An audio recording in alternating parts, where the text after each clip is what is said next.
Hello viewers, welcome back to my channel Legal Decipher. In the previous video we had discussed about the offence of criminal force and assault as described in chapter 16 of the Indian Penal Code.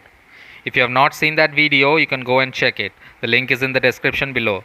In this video we will discuss about the offence of kidnapping and abduction along with their variations and understand the substance therein. So if you are new here, please like and subscribe to my channel to get the video notifications. So let's get started.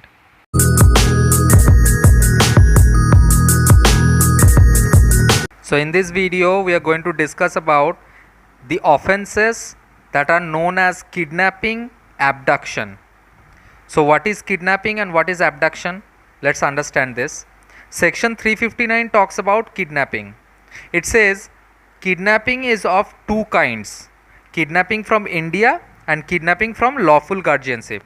So basically this section does not give a clear idea about what kidnapping is. So let's move on to section 360 that talks about kidnapping from India. So whoever conveys any person beyond the limits of India without the consent of that person or of some person legally authorized to consent on behalf of that person, then it is said to be kidnapped from India. So if such person is taken beyond the limits of the Indian territorial jurisdiction, then that person is said to be kidnapped.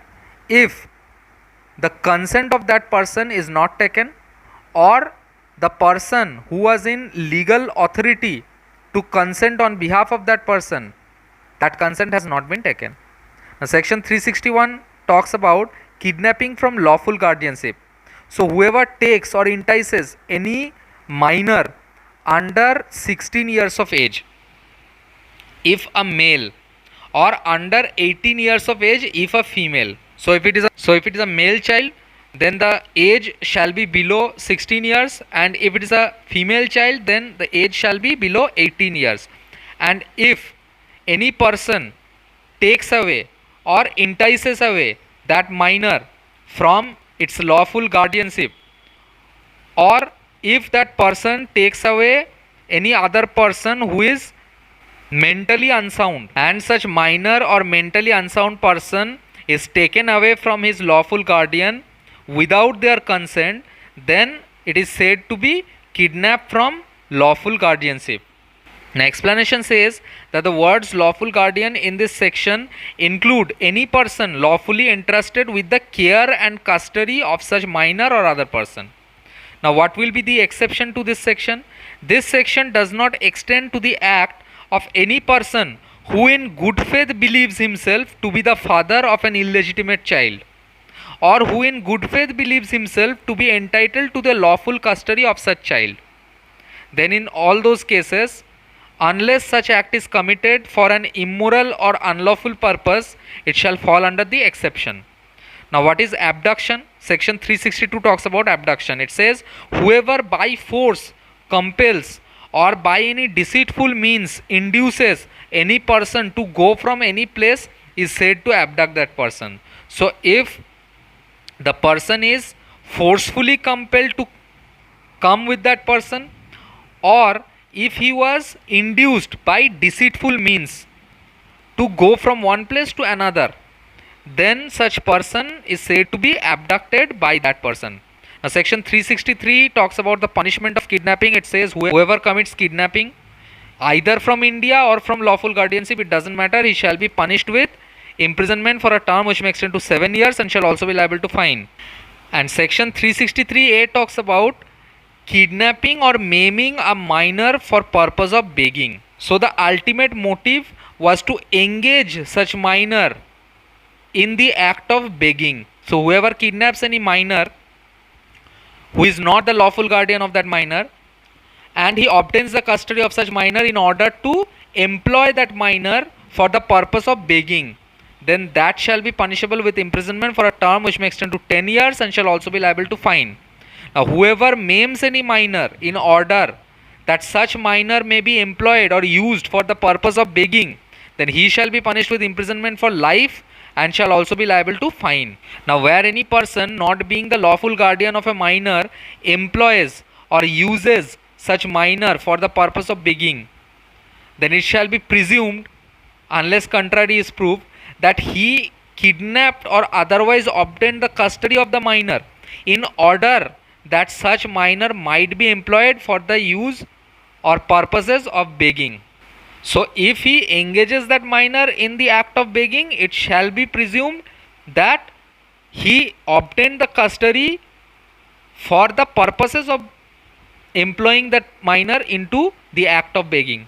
Now subsection 4 says in this section, begging means any of these acts, that is soliciting or receiving alms in the public place, whether under the pretense of singing, dancing, fortune telling, performing tricks or selling articles or otherwise. So all these will fall under the act of begging. Or entering on any private premises for the purpose of soliciting or receiving alms, or exposing or exhibiting with the object of obtaining or extorting alms any sore, wound, injury, deformity or disease, whether of himself or of any other person or of animal. That means if he exposes or exhibits that sore, wound, injury, deformity or disease, whether of himself or of any other person or any animal, and by that object he obtains or extorts alms, then that will also fall under the term begging. Or if a minor is used as an exhibit for the purpose of soliciting or receiving alms, then that will also fall under begging. Now minor means, in the case of a male, a person who is under 16 years of age, and in case of a female, a person who is under 18 years of age. Section 364 talks about kidnapping or abducting in order to murder.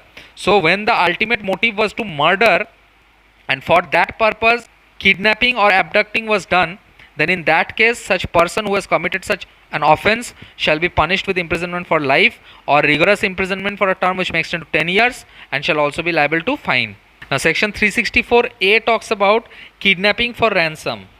So whoever kidnaps any person just to extort ransom, so if this person detains such person who is kidnapped or abducted, and then he threatens to cause death or hurt to such person, or if he does any such conduct that gives rise to a reasonable apprehension in the mind of that person that I will be put to death or hurt, and by doing so the government or any foreign state or international or intergovernmental organization or other person is compelled to do something or to abstain from doing something or to pay a ransom, then in all those cases he shall be punished with death or imprisonment for life and shall also be liable to fine. Now section 365 talks about kidnapping or abducting with intent secretly and wrongfully to confine person. So if such kidnapping or abduction was done for the intention of secretly and wrongfully confining a person, then that person who has so kidnapped or abducted shall be punished with imprisonment for either term which may extend to 7 years and shall also be liable to fine. And section 366 talks about kidnapping, abducting or inducing a woman to compel her marriage, etc. So whoever kidnaps or abducts any woman with the intention that such woman may be compelled to marry any person against her will, or if such woman understands that I have been kidnapped or abducted and now I will have to marry this person against my will, I will be compelled to do so. Or if such woman was kidnapped or abducted in order to engage her or force her or seduce her to illicit intercourse, or if such woman understood or knew that I was kidnapped or abducted for the same purposes, then this person who so kidnapped or abducted that woman shall be punished with imprisonment of either description for a term which may extend to 10 years and shall also be liable to fine. And whoever by means of criminal intimidation as defined in this code or of abuse of authority or any other method of compulsion induces any woman to go from any place with intent that she may, or knowingly that she will very likely be forced or seduced to illicit intercourse with another person, shall also be punishable as aforesaid. So whoever took that woman even after knowing that such woman will be engaged in all these activities that are mentioned here, then such person who forced or seduced to go from one place to another place with that person that person shall also be punished in the same aforesaid manner. Now, section 366A talks about procuration of minor girl. So, whoever by any means induces any minor girl under the age of 18 years to go from one place to another to do any act with the intention that such girl may be forced or seduced to illicit intercourse with another person, then this person shall be punishable with imprisonment which may extend to 10 years and shall also be liable to fine. Section 366B talks about importation of girl from foreign country. So whoever imports any girl from a foreign country and such girl is under the age of 21 years, then he shall be punishable with imprisonment for a term which may extend to 10 years and shall also be liable to fine. Now section 367 talks about kidnapping or abducting in order to subject person to grievous hurt, slavery, etc. So whoever kidnaps or abducts any person to make such person subject to grievous hurt or any kind of slavery, then that person who so kidnapped or abducted shall be punished with imprisonment for a term which may extend to 10 years and shall also be liable to fine. Now section 368 talks about wrongfully concealing or keeping in confinement kidnapped or abducted person. So whoever knowingly kidnapped or abducted any person and thereafter wrongfully concealed or confined such person, then he shall be punished in the same manner as if he had kidnapped or abducted such person with the same intention or knowledge and for the same purpose as that for which he concealed or detained such person in confinement. Now section 369 talks about kidnapping or abducting child under 10 years with intent to steal it from its person. So whoever kidnaps or abducts any child under the age of 10 years with the intention of taking dishonestly any movable property from the person of such child, then he shall be punished with imprisonment for a term which may extend to 7 years and shall also be liable to fine. Now we will cover the rest of the part in the next video. So that's all in this video. If you like my videos, then don't forget to smash the like button and subscribe to my channel. Thank you so much for watching this video.